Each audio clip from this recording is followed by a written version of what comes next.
মাংসের সাথে যদি চালের রুটি হয়, আবার তা যদি আবার পাখির মাংস দিয়ে হয়, তাহলে তার কথাই নেই। Hello my lovely viewers, welcome back to my channel. আমি দাস ফ্যামিলি ফুড থেকে মনিকা বলতেছি। আপনারা সবাই কেমন আছেন? আশা করি সবাই ভালো আছেন, সুস্থ আছেন। তো আজকে আমি নিয়ে এসেছি, এটার নাম হলো গিনি ফাউল, আর বাংলাতে বলি তিতির পাখি। তো অনেকেই কনফিউশন থাকবে, তার জন্য এটা আমি আপনাদের সামনে ওপেন করব। তো দেখেন এই প্যাকেটটা তো কিছুটা চিকেনের মতো দেখতে, মাংসটাও চিকেনের মতো, কিন্তু মাংস সফট, কিন্তু আবার হাড্ডিটা শক্ত। তো এটা আমি ওপেন করতেছি আপনাদের সামনে।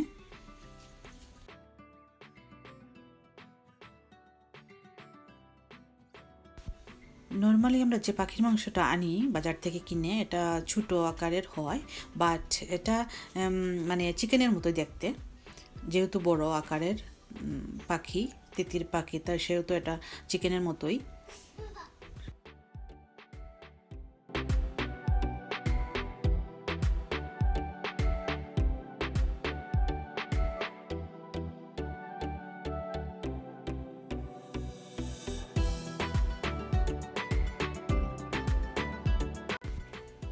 আমি পাখিটাকে ধুয়ে আমি ক্লিন করে নিয়েছি। এখন আমি একটি ফ্রাই প্যানের মধ্যে তেল নিব। তেলের মধ্যে আমি এলাচি, তেজপাতা, দারচিনি দিয়ে দিলাম।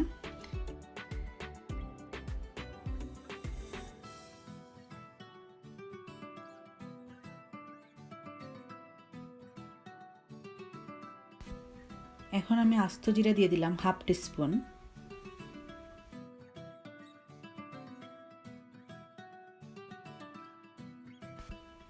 একটু ভেজে নেওয়ার পর আমি এখন 3 টেবিল স্পুন পেঁয়াজ বাটা দিয়ে দেব। আমি এটা কাটা কোনো কিছু দিয়ে রান্না করব না, যেমন আমি বাটা, যেমন পেঁয়াজ বাটা, আদা রসুন বাটা, সব বাটা জিনিস দিয়ে আমি করব রান্নাটা। তারপর আমি লবণ দিয়ে দিলাম, হলুদ দিলাম। তারপর আমি একটু ভালো করে কষিয়ে নেব।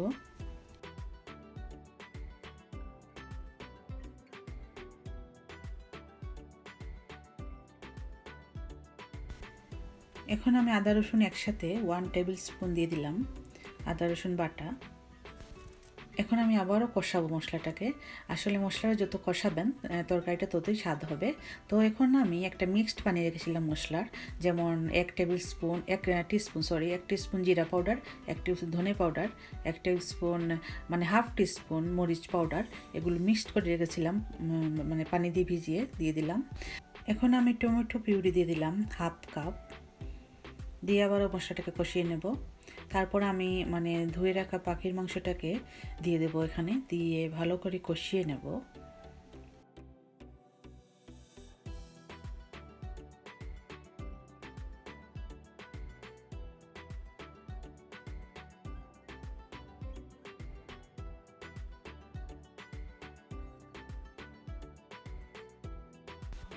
এখন আমি ঢাকনা দিয়ে দেব 15 মিনিটসের জন্য। তো 15 মিনিটস পরে দেখেন আমার এই মাংসের অবস্থা। তো এখানে আমি আলুটাকে ভেজে রেখেছিলাম একটু ফুড কালার দিয়ে, নাইস হবার কালার জন্য জন্য। তো আমি এখানে আলুগুলো দিয়ে দিলাম, ভেজে রাখা আলুগুলো। এখন আমি পরিমাণ মতো জল দিয়ে দেব। জল দিয়ে আমি আমার ঢাকনা দিব। লাস্ট রান্নাটা হয়ে গেছে, একটু বাকি আছে।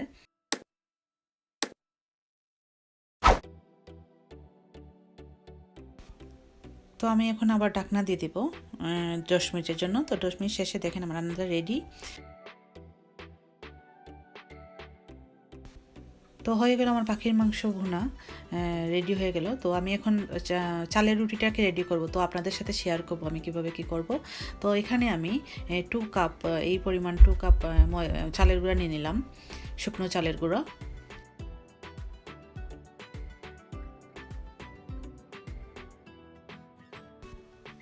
আমি এখন দিয়ে দিব ডিমের সাদা অংশ, 2টা ডিম নিয়েছিলাম, ডিমের সাদা অংশ দিয়ে দিলাম। তারপর আমি দেব আদার রস 1 টেবিল স্পুন, আমি দিয়ে দিলাম এখন আদার রস 1 টেবিল স্পুন।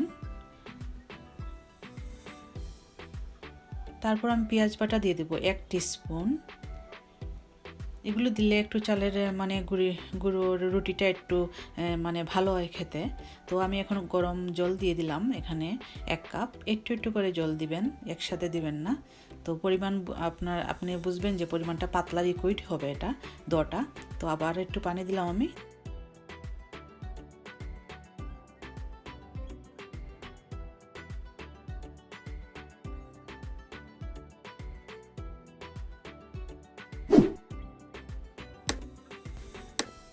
কিন্তু ওটা কীভাবে মানে লিকুইড হবে আমি দেখাচ্ছি আপনাদেরকে। দেখেন একবারে মানে পাতলা।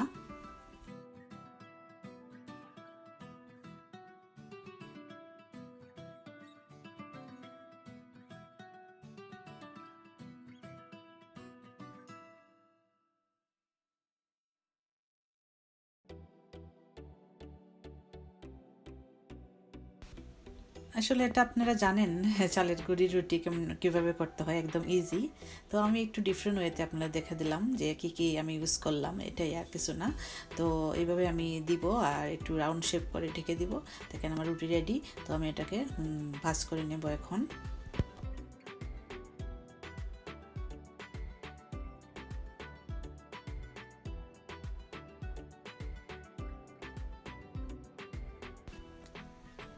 তো এখন আমার চালের রুটি রেডি, এখন আমি পরিবেশন করব। দেখেন আমি সিম্পলভাবে পরিবেশন করেছি পাখির মাংস দিয়ে চালের রুটি। তো চালের রুটি দিয়ে যে কোনো মাংসই খেতে অনেক টেস্টি। তো আমি এখানে পাখির মাংস ইউজ করেছি। তো আপনারা চাইলে এনি মাংস মানে যে কোনো মাংস দিয়ে খেতে পারেন। তো প্লিজ ভিডিওটি যদি আপনার ভালো লাগে তাকে ফ্রেন্ডস অ্যান্ড ফ্যামিলির সাথে শেয়ার করবেন। আর আমার এই ডেসক্রিপশন বক্সে দেওয়া আছে আমার আরেকটা চ্যানেল, মানে ব্লগ চ্যানেলের লিঙ্ক দেওয়া আছে, আপনারা চাইলে ভিজিট করতে পারেন। আর আমার ফেসবুক লিঙ্কও দেওয়া আছে ডেসক্রিপশনে, চাইলে আপনারা ঘুরে আসতে পারেন আমার ফেসবুক পেজ থেকে। তো আর একটি কথা সবসময় বলি যে সাবস্ক্রাইব করতে ভুলবেন না। আসলে আপনাদের সাপোর্ট ছাড়া, আপনাদের সাবস্ক্রাইব ছাড়া তো আমি এত দূর আসতে পারতাম না। তো প্লিজ আমার চ্যানেলটা যারা সাবস্ক্রাইব করেননি প্লিজ সাবস্ক্রাইব করে যাবেন, আর পাশের বেল আইকনে ক্লিক করবেন যাতে আপনারা পরবর্তী ভিডিও আসলে সহজেই আপনাদের সাথে মানে কাছে পৌঁছে যেতে পারে।